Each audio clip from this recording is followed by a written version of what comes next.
Darren Holt wiped the grease from his hands onto his already filthy coveralls, squinting at the dying star through the cracked viewport of his repair bay. Station Kepler 9 wasn't much, a rusted orbital platform clinging to the edge of civilized space. But it was home. Or at least it had been for the past 6 years since the war left him with nothing but a toolbox and too many memories. The notification chime startled him. Legal documents didn't usually find their way to mechanics who fixed atmospheric recyclers for credits that barely covered synth meal. Yet there it was, stamped with the imperial seal of the Velixian Empire, holographic and unmistakable. Inheritance claim. Darren muttered, scrolling through the legalese, his brow furrowed. From Empress Calithra Valnexus? He'd never heard of her, never been to Velixian space, never done anything remotely important enough to warrant attention from alien royalty. But according to the document, the late Empress had specifically named him as the inheritor of her most precious companion.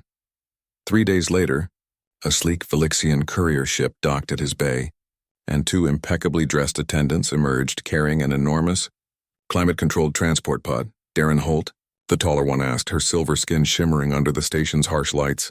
That's me. Sign here. And here. Initial there. She thrust a data pad at him.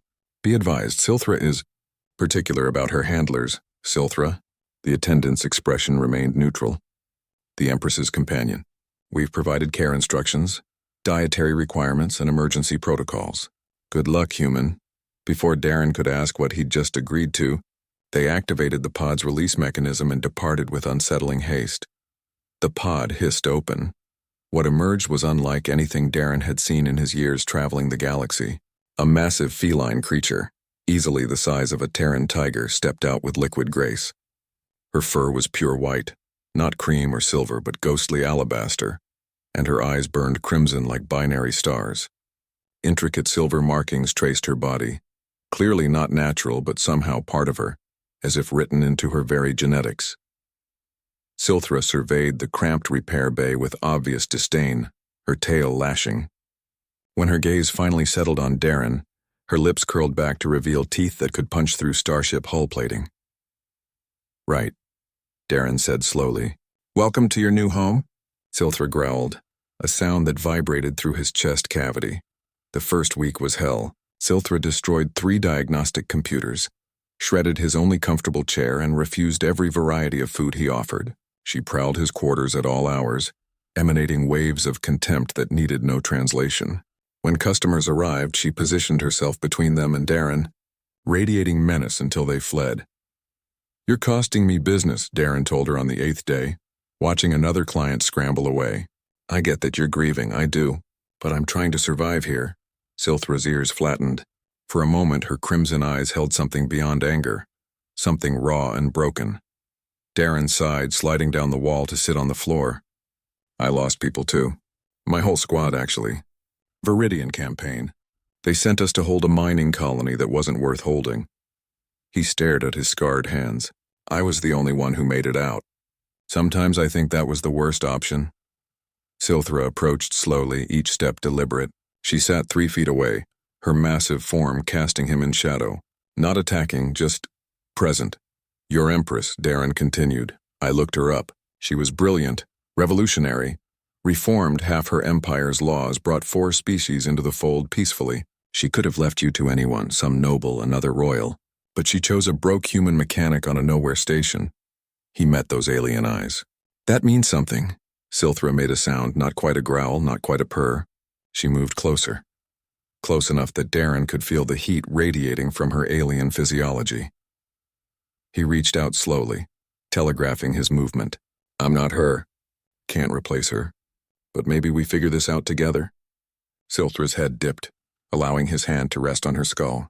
Her fur was impossibly soft, like touching starlight. A deep rumble emanated from her chest, and Darren realized with shock that she was purring. Everything changed after that. Silthra became his shadow, watching as he worked with intelligent eyes that missed nothing. When a Kravaxian trader tried to cheat him on parts, she appeared at Darren's shoulder, and the alien suddenly remembered he had urgent business elsewhere. When the station's corrupt security chief came demanding protection fees, Silthra's presence at the bay entrance convinced him to reconsider his priorities. But more than that, she began to show him things, The silver markings on her body weren't decorative, they were imperial augmentation, marking her as far more than a pet. When Darren accidentally cut his hand on sharp metal, Silthra pressed her paw against the wound. The markings flared with blue light, and he watched in amazement as his flesh knit itself together. "Biomedical nanites," he whispered. "You're integrated with Velixian technology." Silthra's eyes gleamed with approval. She padded to his computer console and placed her paw on the interface. Suddenly, files appeared. Encrypted Imperial documents, access codes, communication channels, all marked with the Empress's personal seal. Darren's hands trembled as he read. Trade routes, political alliances, evidence of a conspiracy within the Velixian court, nobles who had opposed the Empress's reforms, who had perhaps orchestrated more than just political opposition. She knew. Darren breathed. She knew she was in danger.